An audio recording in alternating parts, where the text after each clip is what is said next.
We're going to current daf Masech Yeshua daf Ayin Beis. Begin on the bottom line of Ayin Aleph and Beis, where we continue the discussion of our previous Mishnah discussing the Big Dikuna and specifically how many threads were used to make all the different types of kelim and begadim in the Beis Hamikdash. Shirish corresponds to Bagazik and Cheskel to enter Daf Chaim.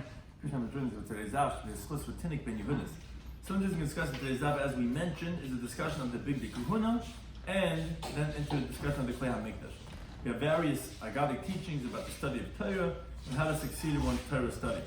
We have some of the important terms of concepts in today's daf are Teiche Kibari, which means to say that a person's inside should be like his outside, which means to say he should be transparent, and Chaval al the less Darta, and Vitar Ladarta of it. Now, woe to a person that he doesn't have a dwelling place, but yet he's making a gate for his house that he doesn't even have. We'll see how that applies to spirituality. So we begin the current daf that Ayin Aleph from a base, the bottom line on the oven. So we're middle discussing over here, as we said in the previous daf, the big tikuna, and we're talking about the varying thread counts. So we had said in the previous daf that Garmish Nemba had sheish, although the word sheish means linen, but we had it many times extra word sheish. Said it means to say that their thread should be sheish, sixfold. When it says Bashar, that's telling you eightfold. Now Gemara continues regarding different of the begadim and how many threads it had. So we had said in the Brisa that the Me'il, which was the long robe that the Kohen Gadol had, was Shneim Aser, whereas each was 12, each thread was 12 strands. Says Gemara, Shneim Aser, and already know this from the Selek says Pasuk in Shemais Vasisim, Es Me'ilo Ephod, you should make the robe of the Ephod. So the continue top of Ayin Beis Me'al, it says in the Pasuk it should be Klil Tchelis. Now, although generally the word klil could mean that it's totally blue, the Me'il was only one type of thread. It was not different types, only was tchelis. But Rashi says the word klil means gedil. The word gedil means braided. Now, you can't braid less than 2 strands. So you have to braid it together. So, v'yalav tchelis tchelis min pareiches. So we learn now tchelis tchelis min pareiches, ma'alahal and shisha, just like over there, by the pareiches, that it was 4 different types, and it was a total of 24. So that makes it that every single strand, every single type of thread that you had was 6-fold. Avkan Shisha, so to over here, where you had by the Me'il, you had 1 type, it was also each one was 6, but it was times 2, because it was Gedil. So therefore, each thread was 12 strands, because you had the 6 that you learn out that Tchelis was, just like Tchelis by the Pareiches was the 6 strands, and then it was double because you had to braid it. So therefore it was 12 of each, 12 strands in every string. Now, says the Gemara, why are you learning it out from the Pareiches?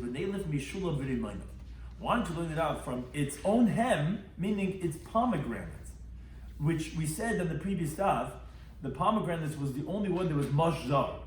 So you should say malahal and shemaina just like its hem. But the pomegranates was 8 strands for every thread. Avkan shemaina. Here also 8. Why are you saying it's 6? Says the Gemara, no, done in kli. We learn that a vessel, meaning the me'il, which is a garment, mikli from a vessel, which is the pareiches, which is the tchelis was 6-fold.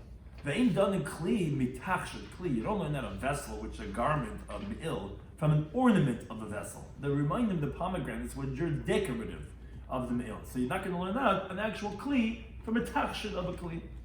So Adarabba, point faket, to the contrary, I can tell you this far the other way.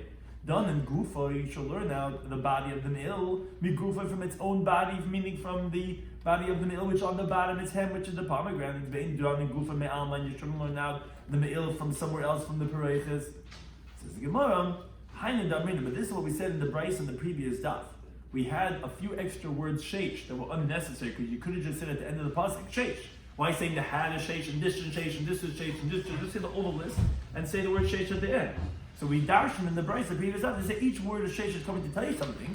So we said l'shar b'gad m'shleim ben sheish. We said and all the other garments which doesn't say sheish. How do I know that it has to be 6-fold too? Because the extra time word sheish to tell you that, and that's referring to the mill. So the mill has to be 6, and we're saying it's times 2 because it's gedil, because it's to be braided, because it says the word kalil, and that's how I know that each of the threads in the me'il were 12-fold. Now the Gemara continues, and the Brisa had said, Peroiches. The next item we mentioned was the curtains that were there in the Beis Hamikdash. We said Esem Ba'Ba. Each string was 24 strands. Where do you get that? So the Gemara explains. You have Dalid Deshita Shita. You have 4 types of fabric that there was. There was Chelis, Argamon, Telashoni, Sheish Mazar, and each one was 6-fold because it says Sheish. And the Gemara said on the previous stuff, wherever it says Sheish, it's coming to tell you that it's 6-fold. So that's Loi Dina V'Loi Daina.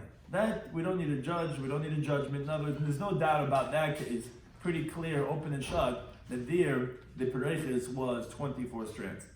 Now, Chayshin the Ephod Esem B'Shemayin, the Brisa said that the Chayshin, the breastplate, and the Ephod, that apron-like garment, were 28 strands each string. So the Gemara, where do we know that from? It says Gemara, because the Pasuk says in Shemais, Vasisa Chayshin Nishbad, you should make the Chayshin of the judgment, Masa Chayshin, a craftsman's act, Kamaisa Ephod Tasen, you should make it like the act of the Ephod. Zahav, gold, chelis, blue wool, argamon, and purple wool with plashoni and crimson thread, v'sheish mazdar, and spun linen. Now, so the Gemara explains, you have arba, the shita. You have 4 types of fabric, which is the chelis, argamon, plashoni, sheish mazdar, that are each one 6, because it says sheish over there. So that's 4 times 6 is 24. So that's estrin barba. Then you have zav arba. You have 4 strands of gold. Ha'esrin v'tmanyas, that makes 28. Says the Gemara, Ve'imazov namishisha. Why are you saying that every fabric had 6-fold, and by gold, for some reason you say that the gold only had 4-fold? So Merach Bayakov, he says, because Amakra, the Pasuk says in Shemais, it talks about that they would take the gold plates and they would flatten them out, and Vekitzit Pesilim, and then they would cut them into strands. Now, the word Pesil, it doesn't say Pesil, it says Pesilim. That sounds like 2. Now, when you cut each one into 2, because Vekitzit, you're cutting that, Harikan Dalet, so you have 4. Vekitzit, cutting Pesilim, 2. If you cut 2 into half of each one, it makes 4. So you see that there was 4 threads of gold that was mixed in over here into the other 24. This discusses why we asking that. This says the whole sugya we see tefasta, mu'ed tefasta. We try to make it the least possible. So we're saying that it's only you don't see more than 4 golden strands. Rasha gives another approach. He says the reason why you can't say that there was 6 strands of gold because Amakra, the pasuk says at the end of the pasuk that lasas b'teichat tchelis, that you made this strands of gold to do it in the tchelis, u'b'teich argaman, and in the purple wool. It sounds like that what do you do with the golden thread? The golden thread was woven and mixed into every single other type of fabric that you had. So Eicheneben, how are you going to make the golden string inside the other 4 types? Never arba, if you're going to make from the 4 species, the trade, you're going to have 2 strands of gold in each one. Havlu tamanya. So that's going to be 8 of gold. And as Tracy pointed out, that seems to be more than the number 6 that we're saying of each one. Now the tray, so if you're going to make 2 of the trade, so that, okay, you'll make 2 of the types, you'll put in 2 strands of gold. The tray, and then 2 of them, you'll put in the chad, you'll put in only 1. So that way you'll get 6. The problem is, as we said in the previous time, it says v'asisa. It says that you should make shiyu kolas yesef Shabbos, that all the things that you do should be equal, should have uniformity to it. And you're not doing, because you're doing 2 are getting 2, and 2 are getting 1.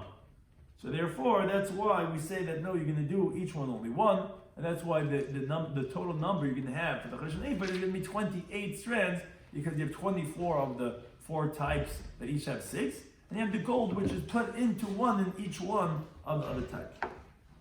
Now, continuing on the Bigdei Kahuna, Amar Rachava, Amar Rabbi Yehuda says, Amar Kudeya Bigdei Kahuna. Someone tears a garment of the Kahanim, like he gets lashed, because it says in the pasuk in Shemais, it says Lei Kudeya, should not be torn. Now, Maskevler Racha Bayakov says, how do you know that's the pshat in the pasuk? Maybe this is what the Torah is saying. Navid Lei Safa make a hem, ki that it doesn't tear. So maybe Lei Kudeya should not get torn. but it's telling you to make a hem, not that there's an issue of tearing it. So it's going to miksid shaloy correct. Is there a shin over there so that it doesn't get torn? No, it says loy it should not get torn, which is your prohibition of making sure it doesn't tear. Similarly, Amar Rebbe Elazar says in Meziach Chayshin al Ephod, if someone removes the breastplate from the apron-like garment, which they were connected with these chains, or a different isser, a meser bad the ark, if someone removes the sticks, the staves of the aron of the ark, like it gets lashes, because it says by both of them, one says lo yizach, ha-chayshim al ephod, don't remove the chayshim al ephod, and one's lo yisuch bad the aron, they both say don't remove them. So here also the Gemara asks, Maskil Ravach Yaakov, how do you know this is what the Torah is saying? Maybe what the Torah is saying is chadkinu, connect them very tight, and on the rings, the Avdinu Shapir, and do it very tight where that it pressed in that Kadesh Yizach B'la Yisuch, so that it doesn't fall out, and that it doesn't get removed. So the Gemara makes it Shaloi Yizach, B'Shaloi Yisuch, doesn't say that it shouldn't get removed, so that it shouldn't fall out. No, it says Lo Yizach, Lo Yisuch, which is telling us, which is one of the minyan mitzvahs, that no, you're not allowed to remove it, and that's the issue. Now, once we introduce the Badi Aron, so the Gemara brings the Rabbi Yisrael Rabbi Chanina Rami. He posed the following contradiction. He says, on the one hand, it says in the pasuk in Shemais, the tabes ha'aron mi'abadim. In the rings of the ark should be the sticks. Lo yisulu menu, you should not remove it. So obviously, it doesn't. You don't budge. The problem is, there's a pasuk before that that says, "V'huve es badam the tabes." You should bring its sticks into the rings. Obviously, but you see that it comes and goes. It's vehevesa. You should bring it. So Haketza, which actually Taisa points out, which he has a very interesting chiddush. This pasuk that we bring here actually is not the pasuk by the Aron. It's actually pasuk by the Mizbeach. But Taisa has a whole shtickle Torah to tell us that most people don't learn in the Cheder that there weren't actually only 4 rings, actually 8 rings. There are actually 2 more sticks, and he talks about what the function of those other rings were. But be that as it may, the Gemara is asking a stira. So hey, Kesad, it sounds like from Leisul it's not moved. But Huva sounds like you bring it that it's movable. Says the Gemara, yeah, misparkin, it is movable, but the inishmatin, it's not removed. Meaning, as Rashi describes, the ends of the sticks were thick, and when you push the end you had to push it into the ring. But in the middle of the stick, it was thin. So therefore, yeah, in the rings itself, it was not tightly pressed. Rather, it would shift. It could move back and forth on either side.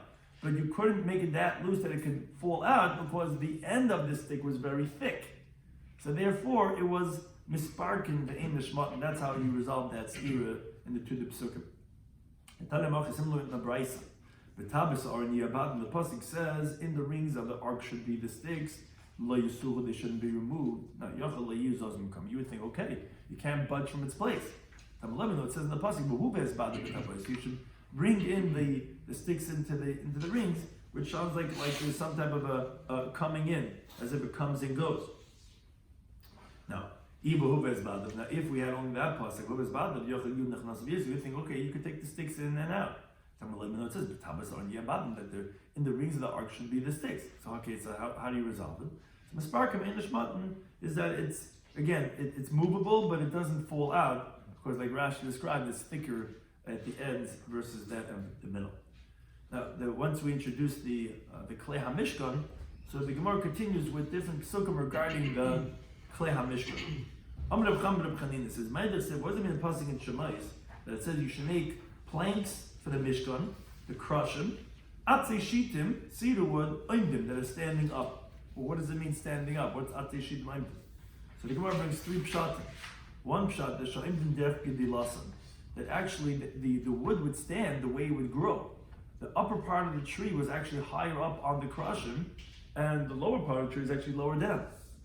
Another pshat is, Oimdim, what does that mean? Shemamidim es Sipuyim, that the wood supported its plating, because the Krushim were plated gold, and they would keep it there through nails, so it held up. It was maimed, from the word of maimed, of supporting it supported its plating. Or another interpretation is that it didn't get wormy, so therefore it didn't just have the gold fall off. Davach, the third pshat is aimdim. What does it mean that it's standing? Because this is more agadic. teaching. Shema Kevin, maybe you're going to say once all the Klei HaMishkan were concealed and hidden away, that Avid Sibra, maybe you're going to say that, okay, it lost its hope. It's never going to come back up again. And what we're looking for and anticipating is not here anymore. There's nothing to hope for anymore. That says no, it's standing. That it's standing forever and ever. It's just concealed, but the hope is always alive, and they will endure forever. Another teaching from Amr Reb Chaim Reb Chanina says, "Ma'idach Sib." What's the pasuk in Shemais? Is Bigdei Hasrad. The srad is like a lashon of sarid polit, like a remnant. So why are we calling the Bigdei Kuna as Bigdei Hasrad, the remnant garments l'shavis b'kodesh, to serve in the holy area? So we continue them in base. Alma, so we see that Bigdei Kahuna, the Kahana garments, that through them they would sacrifice the karbanis, which atones for the Jewish people. If not for the Bigdei Kahuna, lo nishtar mesenein shal Yisrael sarid polit. It would not have been left over, quote unquote, from the enemies. It's a euphemism, it means the Jewish people, any remnant. So that's why the Bigdei Kodesh is called Bigdei Srad, because it's what keeps the remnant of the Jewish people alive. Second shot, Shmuel ben Nachmani Omar says the Beis Reb Shimon and Yeshiva Reb Shimon, they taught that Begadim Shegardin Eisan, they were talking about garments that they would cut them kibriyasan, the way they're made michlehen, from their vessels, meaning from the loom itself. As Rashi explains, when they would cut the garment off the loom, so they would make it as it is, meaning it was hollow the way you wear it. Meaning not like you normally make a textile where you have to cut it and then according to the measurement, and then you have to go and stitch it with a needle. No, they were able to go ahead and make it like 3D and have the entire garment made. Now, but umisardimen klum, that's what's called Bigdei Srad, where they left over a little bit that wasn't woven together with the rest of the garment. Says Imamahi. What was left over, that therefore it's called Bigdei Srad, because there was something left over that wasn't woven in it originally. Shalakromi says Ilu Masa Macha. There was a little bit that was woven by itself, and it was connected by sewing, by stitching it together. That's the Srad of it. So basically, they want to ask from the following Bryce on Rish Lakish. Bryce says, Bigdei Kuna ein oisin oisin ma'isa macha. No, we don't make it needlework. El ma'isa arik. It's only woven. Shlomek says the pasuk in Shemais, ma'isa arik. So what are you saying that there was a ma'isa machat? So Mabai says, no, we don't need Rish Lakish that he says that it was sewn. El lebeis yad shlam. That's only for the sleeves. That was kedetana l'na Bryce. Beis yad shlam Bigdei Kuna, the sleeves of the Kahana garments. And Nedekes Mavnei was woven by itself. So it was woven, but the Nidvekis and Mabeged, and it was attached with the garment by sewing. Umagas, a piece of yad, and the sleeve would come to the palm of his hand. That's why it's called, that was the second shot, it's called Bigdei Srad, because a part of it was left over. Another teaching, continuing on the Klei HaMishkan from Amr Chavam Rabbi Yehuda, says, Sholosh Araynes Asa B'tzal. There was 3 arms that B'tzal made, like it says in the pasuk, Mibayis Umuchutz Titzapena. So you had the actual Kli of the ark, and it was plated from inside and from outside. So he made 3 aronis. He had Emtsoi Shal Eitz. The middle one was made out of wood, and then he put that one in a golden one, and then they went and put a second golden one in the wooden one. So essentially, it was from inside and outside gold, and they covered over the top edge also with gold. So it comes out that it was plated from gold in and out. Now, this middle one, the Emtsoi Shal Eitz, was Tisha, had a height of 9 tfachim from the outside, if you measured it, because it says Amma v'chetzi kamasa, it had a height of an am and a half. That's 6 and 3 tfachim, which is 9 tfachim high. Now, it didn't have any legs, it was just a hollow box of wood. Pinimi Shalzav, the inner golden one that you put inside the wooden one, was Shemain, was a height of 8 tfachim, which, again, that's its height from the outside, together with the thickness of its bottom. Now, the thickness of the bottom of the wooden one, of the middle, was a tefach. So it comes out that the middle one filled up the entire space of the Emtsoi. And the inner golden one went and filled up, came to the top of the wooden one that was in. Because that extra tefach that the wooden one has was the bottom of that wooden one. And so therefore the golden one that was a tefach less made it to the top of that wooden one. Now chitza, then you have an outer golden box that you put the wooden one in. There was a sarah mashu. So there was actually 10 tefachim and a little bit more. So 9 of its tefachim was opposite the middle wooden one, which was 9 tefachim. And you had a little bit of a thickness, which was because the outer golden one had a very thin bottom. That's what the mashu was.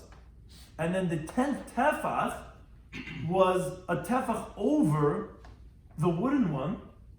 And what was the purpose of that extra tefach? Because the kapyrus, which was on the wooden one, that was the kapyrus is the covering that goes over the aron, was a tefach thick. So the outer golden box would go up a tefach, which would match the lip of the parechis, and that's what fit on top, which would cover the kapyrus and the aron. Now the problem is the Gemara says a stira, but Tanya Litna Brisa, it says the outer golden box was achad asr mashu, not 10 tefachim and a little bit, but 11 tefachim and a little bit. So the Gemara says, like Kash, it's not difficult. You know why? This Brisa that we just quoted right now, that says 11 and a half, is command is like the one that says that yesh bi avyoi, that you had in the thickness of the bottom of the outer golden one, you had a thickness of a tefach, just like you had by the thickness of the wooden one, a tefach. So you have to add on another tefach because you have to make up for that because that's not counted to cover the wooden one because it's on the bottom. But Rabbi Yehuda is command of your tefach. He's going like the one who says that no, the thickness didn't have a tefach. It was just like we mentioned before, just a mashu. So therefore, it was enough for 10 and a mashu, which was to go ahead and take it. The extra 10 tefach was on the top to cover the kapparas, and that little bit was there on the bottom. Now the problem is, wait a second. But umay mashu, then according to Rabbi Yehuda, we understand why it's 10 in the mashu, because the mashu is that bottom, and the extra tefach is there on the top. The question is, according to the Brisa, what's that mashu more? Why are you having, according to the Brisa, you're having 11 and a half? So again, I understand that you have to have 11 tefachim because you have to have a tefach on the bottom, there's an extra tefach on the top. What's a little bit more that you're having that seems to take it more than what's necessary? Says the Gemara, and that was the zer.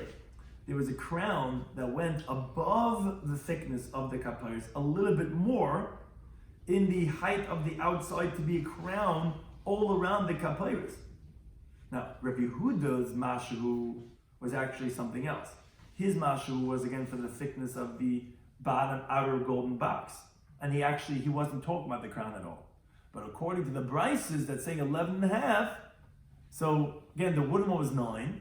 So then you have to add on the extra tefach because its bottom, the outer golden box had a tefach on the bottom. That's going to take you to 10. And then you have the 11 to go ahead and cover the kapyrus. And then you have to have a little bit more, which is that half, from 11 and a half, which was the zer, which was the crown around, above the kapyrus itself. As the Gemara brings that, Amr b'Yechanan, he says, Shleisha Zermhin, there was 3 crowns that were made in the vessels of the Beis HaMikdash. You had Shel Mizbeach, you had by the altar, which that's a siman for Keser Kahuna, because the Mizbeach is where the main avodas are done. You had the Shel Aron, you had a crown around the Aron, that's a siman for Keser Teira, that for the crown of Tyra, which is what the Aron is, that's where the Luchas are, that represents the Tyra. And B'Shel Shulchan, you had a crown around the Shulchan, which is a siman for Keser Malchus, of royalty, because the table is always a sign of wealth and opulence, and the table, what you have, that spread. And so it says the Gemara like this: Shel Mizbeach, the crown of the altar is Zocha Aaron ben Akbar. That Aaron he took for the Kahanim that was given to Aaron, that was a bris of Melech, a covenant that says Mamid b'Yirches. Aaron he took the Kahuna. That's Keser Kahuna. Shel Shulchan, that of the Shulchan. Zocha David and Natali. He took that crown, and because Malchus royalty was given to David and his descendants, like it says in Talmud Yotches. But Shel Aron, the crown of the ark, Adayin Munachu, that's still placed over there. Whoever wants to take the crown of the Aron can take it because Torah is for everybody. Shemetem maybe they say Pachas, who maybe say, okay, it's the lowest crown. Everyone chops first. You get the last, the leftovers. We get the best crowns were taken. No, Talmud says in Mishlei, "Be malachim yimleichu." The Torah is saying this pasuk. The Torah is saying, in my royalty are all other royalties made. Meaning the mamluch is greater than the melech. This is what women always don't understand. They say, "What I mean, I'm just here to help the man. You're the coach. The mamluch is bigger than the melech. The Ezer is bigger than the coach is bigger than the player because he's creating, molding them. That's what the Ezer Kenegda is. But it's same thing over here. The Torah is saying all the malucha, all the crowns, all come from me. Bimalach and Yemleichu. I make the kings, and therefore we see the Kesed Teira is the biggest crown more than all other crowns that there are. Now, continue on this thing about the Zer, about the crown. So, Rabbi Yochanan posed the following contradiction. On the one hand, Ksiv, the way it's written in the pasuk, is Zor, is foreigner. But the Korean and Zer, we read it as if there was a yud over there, as if it says crown. So, what's the pshat? Zor is like a foreigner, fremde is a not good thing, and Zer is a good thing. So, it says the Gemara, it depends, like most things in life. Zacha, if you merit to learn Torah Lishma and to fulfill the Torah, so Nasas lays there, and then that thing around the ark becomes for you a crown. Well, Zacha, we don't merit to do it Lishma for the right reasons, so Zacha, so it's like a foreigner, it becomes forgotten him from you, and it becomes the exact opposite. Another teaching from Rabbi Yochanan on this theme, Rabbi Yochanan Rami posed the following contradiction. On the one hand, the pasuk in the Devarim, Vasisa Lacha Aron Eitz, says, you should make, talking to Moshe Rabbeinu, you should make for yourself an ark of wood. Now, except then pasuk in Shemais, v'asu aron eitz shitim, and they should make an ark of cedar wood. So who should make, you or they? Says the Gemara, from here we see that a Talmudic scholar that the people of a city, they have to do his work. Meaning, yes, the Aron initially was first imposed to work on Moshe Rabbeinu, but now that it's his job, but he needs the people of his community to help him out and take care of what he needs to do, and that was subsequently put onto the tzibur, which Rashi points out, although really that's not really the order of the psukim, because really the pasuk of Shemais, where it says on Klai Sof, that says first, and then the Devarim says later on, but it's an asmach ba'alma. It's just alluding to this theme, but that's like many times we have chassidus or taida is a bit geshtipt aran, but the aside is true, and that's the same thing that a Talmud Chacham, the people from the city have to financially assist him in what he's trying to do. Now, we continue around the Aron and the Kesed Torah. So it says in the pasuk regarding the Aron that that you have to plate it with gold in the inside and the outside. So what is that moral lesson? What's that teaching us? Amar Rabbi says, if you have a Talmudic scholar that his inside is not like his outside, so he's not a Talmudic scholar, which is very interesting shot, what that really means. What do you mean the inside like the outside? Yes, you plated gold and inside outside. What are you really inside? You really wood. So there's a lot to think about what that means. But it has to be the inside, it has to be like the outside. You got to be transparent. Can't act one way and inside be a different type of a person. And Amar Bayi, some say Rabbi Ba'ula, that Amar, he says that actually Nikr Nisa, that if he's not transparent, if he's not inside like his outside, he's actually an abomination. Shemik says the pasuk in Iyov, Av ki Nisa v'nelach, that even though he's abominated and tainted, who is that? Ish Shaisa. It's a man who drinks Torah, kamayim like water, but he has avla, he has iniquity. In other words, yeah, he can be a grace of Talmud Chacham, but his nish teichi gebarei, so das is atake nish tagut mensch, and not only that, he's an abomination. Similarly, the Gemara says, Amar Reb Shmuel ben Nachman Reb Yosi says, mind us, when we the pasuk in Mishlei, lo mazeh mechira. Why is there money biyad kasil in the hand of a fool liknes chachma to acquire wisdom, but there's no heart? What does that mean? It means woe to the enemies of Talmudic scholars. Again, that's always a euphemism, but it means to the inappropriate Talmudic Chachamim. This Gemara has to be learned over. Even those who don't learn Musar, learn no Gemara, but learn this Gemara again and again. I just had this discussion with someone just the other day. What's the point of learning Torah if there's no Yiras Shamayim? It's a schlechte Zach. Person's learning, he's learning, but Leiv Oin, he doesn't have a heart. Similarly, the Gemara brings the Machras of Yana. Yana announced the following thing: Chaval al delesli darta. Woe to the person who doesn't have a courtyard, but v'tar la darti avet. Guess what? He's so busy making a gate for his courtyard, you don't even have a courtyard. What's the nimshal? So Rashi says, Torah is only a gate to come into and attain Yiras Shamayim. So therefore, you have to have Yiras Shamayim before you learn Torah. What's the whole point? To become an Adam HaShalim. The The whole point of learning Torah is to become the person that you're supposed to be. Now, you're right. Without the gate, you can't get in. Don't think you can become Adma Shalom by learning other things, other words. No, it has to come through Torah. But you have to have first a courtyard. You have to first have your yard to make a gate. Don't be busy making gates and you don't have a yard. Some of the Rabban said to the rabbi, said, the Matusim in that says, I beg you. Such an interesting what the Rebbe told to the Rabbi said to the rabbi, said, I beg you, leitirtin tart to Gehenna. Don't inherit two Gehennas. What does that mean? Because you toil and you learn all day, learning Torah in this world, and it's not even doing anything for you. And not only that, you're gonna inherit Gehenna. So you didn't enjoy this world or the next world. Which means to say, don't forget the Tachas HaChayim. Right? You're quickly running to learn Torah, but don't forget the Tachas, because or else you're going to have Gehenna in this world, you have in the other world. But if you understand the Tachas of Torah, Ashreinu Matov Chakein, you'll have Olam Haba in this world, and you'll have it in the next world too. Some of the Gemara continues, Zomar Rabbi Shimon Levi says, mind this, we're passing in Devarim. This is the Torah that Moshe Rabbeinu placed. What's Sam? So the word Sam can also be like Sam, like a potion, like a medicine, which is Zacha if you merit Nasas Le'Sam Chaim. Wow, you learn Torah, it becomes mamash an elixir of life. Loy Zach, you don't merit Nasas Le'Sam Misa, the Zel B'Torah that you're learning becomes for you a potion of death. This is what Rabbi says, the Uman law, someone that's proficient and efficient with learning Torah, Sam the Chayah. So it becomes for him, mamish, it becomes his medicine, becomes his fix for life. The Leuman law, if he's not doing it effectively, Sama de Maisa, the Zel B'Torah becomes, everything becomes negative. He knows how to find things, everything wrong with everyone, knows how to knock people, says, what, you're doing this wrong and this wrong, your mamish learning Torah, but the schlechte Sachen, not only is not doing good for you, it's ruining you. It's mamish being Gehenna for you in this world and next world. Amr Shmuel Nachmini, he said, Rabbi Yonasan Rami, Rabbi Yonasan posed the following contradiction. On the one hand, Ksiv, it says a passing in Tehillim, Pekudei Hashem Yisharim. The judge, the mitzvahs of Hashem are right. Mesamchi Leiv, it makes a person joyous. Now Ksiv, on the other hand, there's a passing in Tehillim that says, Imres Hashem Tzirufa.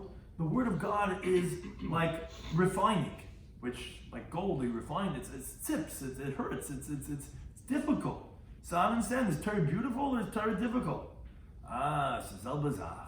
Zacha.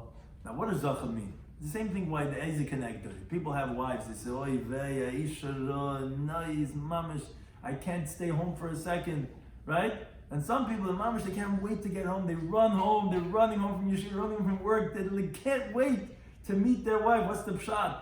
So what does Zacha mean? Besides meriting, the word Zacha means Zach, means pure. You refine yourself. If you're ready, if you're vulnerable to live your life, Misamchasai, Torah makes you happy. There's nothing more beautiful. Loi Zacha. If you're running, you see the Rav, you run across the street, you hide, he starts talking, you walk out the door, you can't listen, you're not vulnerable. You're not Zach, you didn't purify yourself, you're hiding?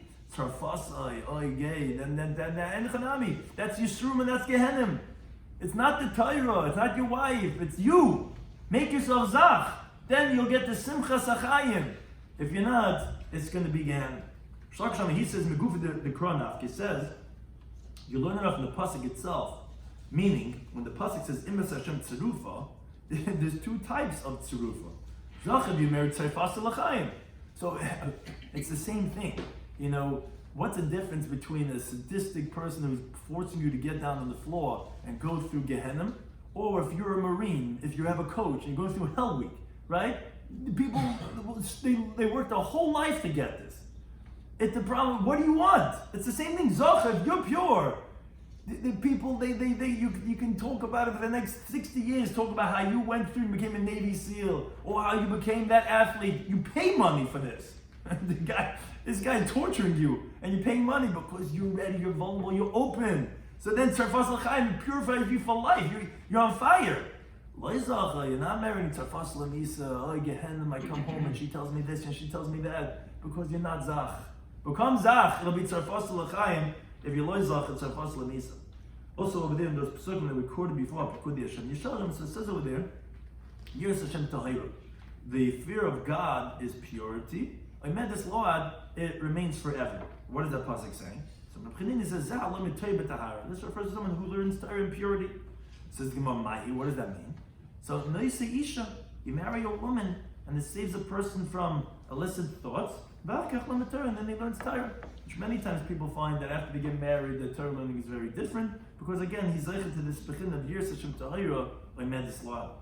Now it says over there in the pasuk, Eidus Hashem Nemana. The testimony of Hashem is trustworthy.